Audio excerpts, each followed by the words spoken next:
Thanks for joining us today. I'm Gabe Garris, owner of Backwoods Pursuit, and today we're going to tackle the question of, are high-end binoculars worth the extra money? Are expensive binoculars worth it? Are cheap binoculars any good really? What about the mid-range binoculars? And what's the difference as you move from an entry level all the way up to a high-end binocular? We're going to talk about those differences, what we discovered from the opportunity we recently had to do a huge binocular review. We put 26 pairs of binoculars side by side, all on a tripod, and we're able to see what those differences were in many light conditions, and got an input from our team members, had 10 volunteers to help with that. So we're going to go over some of these differences and what we found, where things break down in the different price categories and whatnot. So it's going to be a lot of fun here. As always, I really appreciate it if you hit that subscribe button and follow us on Facebook and Instagram. Got a website, backwoodsPursuit.com, where that big review is posted already. So if you want to check that out, I'll put a link to that down in the description. Link to the website where there's a ton of other gear reviews over there. So there's a link to all these binoculars that we're going to talk about here today. Let's dive into this review and talk about some of the differences between these categories of binoculars. All right, now before we dive into the optical performance differences, a couple of side notes on physical feature differences. Generally speaking, this is of course generally speaking, the less expensive pairs of binoculars were a little bit lighter in overall weight. Once you get up into the higher end stuff, you tended to have a little bit more weight. Of course, exceptions to that, but generally speaking, that was the case. More lenses to correct for chromatic aberration and better image clarity, edge clarity, all that stuff goes into why binoculars may be a little bit heavier. The materials they're made of course, as well. So one thing there. Eye relief, again, is another thing that tended to be better as you got more expensive, but not across the board. Athlon Coronas here, the $500 pair, has amazing eye relief, 19 millimeters. But for that price range, it's pretty incredible. Another thing that we tended to see with some of the less expensive pairs was you didn't have a locking diopter. Now that, again, was not across the board. You don't have locking diopters all the way even up into some of these way more expensive pairs of binoculars. Even the NL Pures don't have a locking diopter. So it's not necessarily across the board, but generally speaking, once you got into, say, this $1,000 range, even the $750 range, you tended to get into the locking diopter, which is nice so that you don't lose that focus. All right, so let's get into the important stuff here, the optical performance. One of the biggest differences you're going to see in the lower end versus the higher end is edge-to-edge clarity. As you start over on the less expensive side, you're going to notice a whole lot more degradation in the image resolution as you go away from the center of the image. That's very, very common. That's one of the things that's harder to correct, and it takes more lenses and basically just a lot more money to get to that correction as you put more into the optics themselves. So very common to see the center of the image being decent in a lot of these lower priced binoculars, but then as you move to the edge, you're going to see as much as 40, 50, 60% of the edge of the image start to get fuzzier and less clear. Whereas you go over to something like the NL Pures here, the image is sharp and crisp all the way to the edge of the massive field of view that they have, which is really what sets some of these high-end binoculars apart from the less expensive. Now obviously image clarity is a big part of what makes these, or what separates these from one another. Again, lower end here, you're going to get much less ability to resolve an image, and that really showed itself putting them on a tripod and looking at something a long, long ways away. If you're trying to resolve, we had some deer and elk that showed up in our testing, a mile, half mile away. With the less expensive pairs, you could resolve the image and do pretty well that way. But with the more expensive, you could really count antlers. You could see all the details of an animal, which is going to lend itself more to, if you're doing a lot of sitting and glassing, putting binoculars on a tripod and really looking for, say, antler tips or picking a hillside apart, you're going to really enjoy using the more expensive binoculars because of that. If you just need to throw them up for a quick minute, you're doing a lot of hiking, you're not looking that far, less expensive pairs of binoculars are going to do just fine for you that way.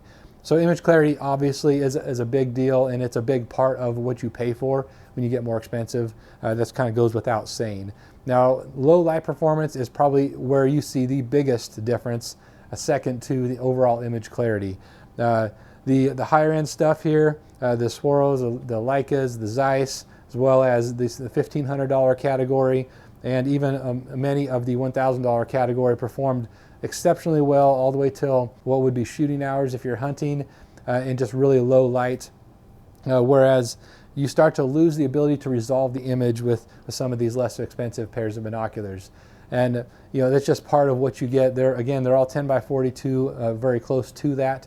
And so really what you'll notice is as we had them lined up on the hillside there on a tripod, they just start dropping off in ability to resolve an image, and usually starting on the lower end, and then it just starts slowly cascading up to the higher end, where you could be almost unable to see something with the lower end pair of binoculars, and you're still able to, say, even count antler tips with something like the NL Pures. It can be that big of a difference. Now, that being said, you are talking about at dark or very close to dark, and even after dark, where you get that extra performance, that extra 15 to 20 minutes of performance out of some of the higher end stuff. So the performance difference is nominal as you move up, but it certainly absolutely is there. Now, one other big difference you're going to see in these binoculars is chromatic aberration. Now, on the lower end, you'll have significantly more chromatic aberration, and that's just if you're, say, looking at a leaf.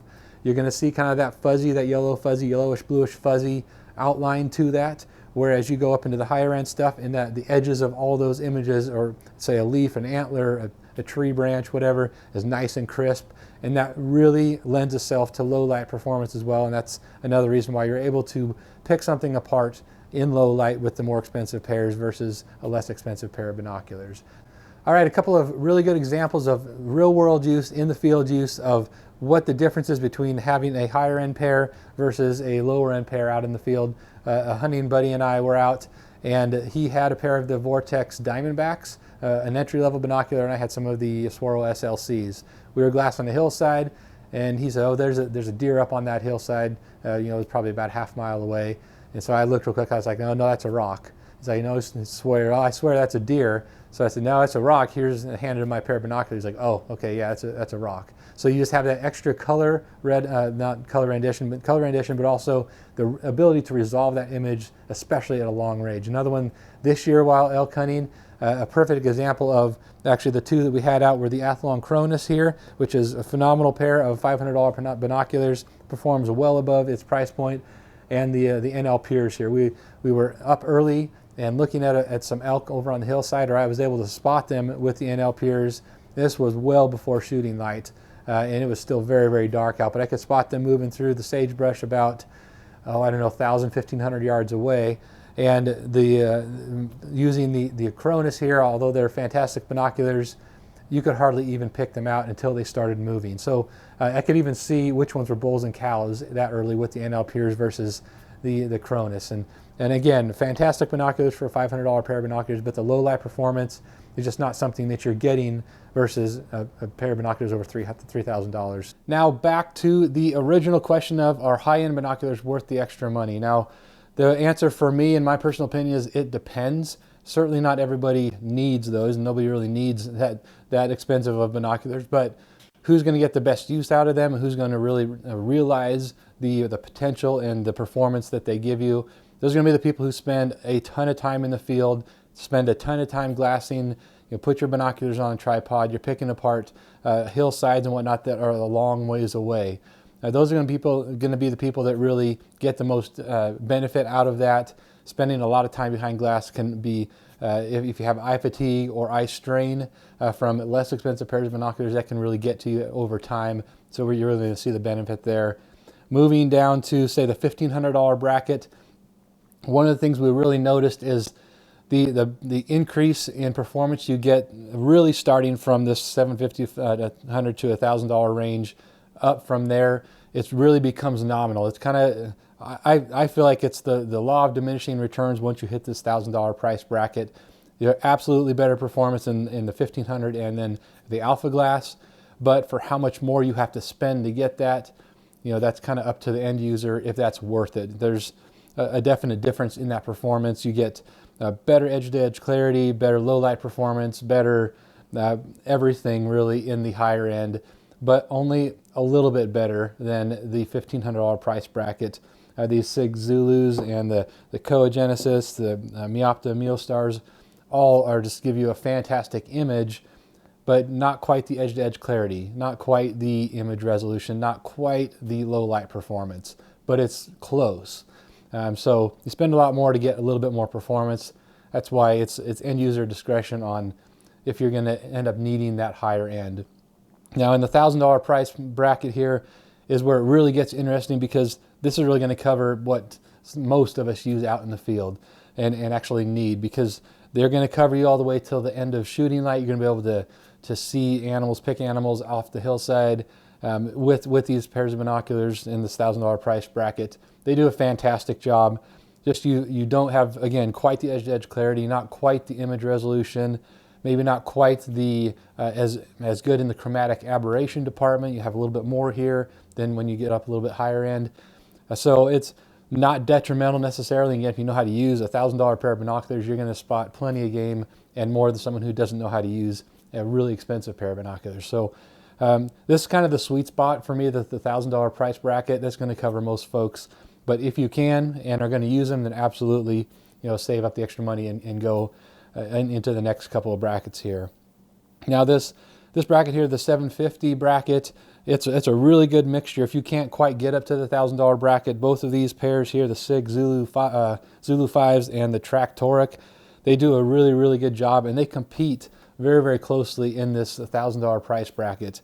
So there's certainly excellent pairs of binoculars there. If you can't quite get up to that $1,000 price bracket, those are excellent. And in the $500 bracket here, where you're going to start to lose is that low light performance and image resolution. They're just not quite as good in the low light performance, like I mentioned earlier in that scenario. You just don't quite get that. You don't quite get as good edge-to-edge clarity. You just kind of step down every price bracket as a generality in edge-to-edge clarity, image resolution, color rendition, all those factors that make up an awesome pair of binoculars. That said, most of these here would be fantastic and do most of what you need to do in a hunting situation. You're going to have that low light restriction. You're not going to be able to pick those animals off the hillside and be able to see them a little before shooting night. You have to wait for a little bit more light, and so that becomes your restriction. And then you're just going to lose that ability to resolve the image in low light. As light fades, it's going to be tougher to pick animals out of the trees or the sagebrush or whatever you're looking at that way. So down on the entry level here in about the $250, $300 price point. I know there's a lot that are less expensive than that, but for purposes of this discussion, these are solid binoculars. They're going to get you most of what you need to do. Again, low light restriction there. Field of view is a little bit less on those than some of these other ones. And then, just a couple general features and whatnot. Edge-to-edge clarity is a big difference here in the 250 bracket versus even the 500 and 750 bracket. You get better edge-to-edge clarity, better overall image resolution. You get a lot more chromatic aberration when you go down into this bracket. So, generally speaking, obviously, the more you spend, the more you're going to get. But again, check that review that we did on all the details of how all of these performed and how they ranked in the different categories. So that is a general rundown of our experience and what we found by testing all of these side by side. I hope that's helpful for you in making your decision and which bracket you want to go for, what's going to be best for your use. Drop any questions or comments down there for us. We'd love to help you out, love to get you pointed in the right direction. Again, I'll put a link to that big article that we did, that big comparison on 26 pairs of binoculars, as well as a link to all these binoculars to help you go right to them if you want something you want to check out there. That'll all be down in the description. And again, please drop us questions or comments. We'd love to help you out in making your selection on the binoculars that are best for you. Thanks for joining us here today. We'll see you next time.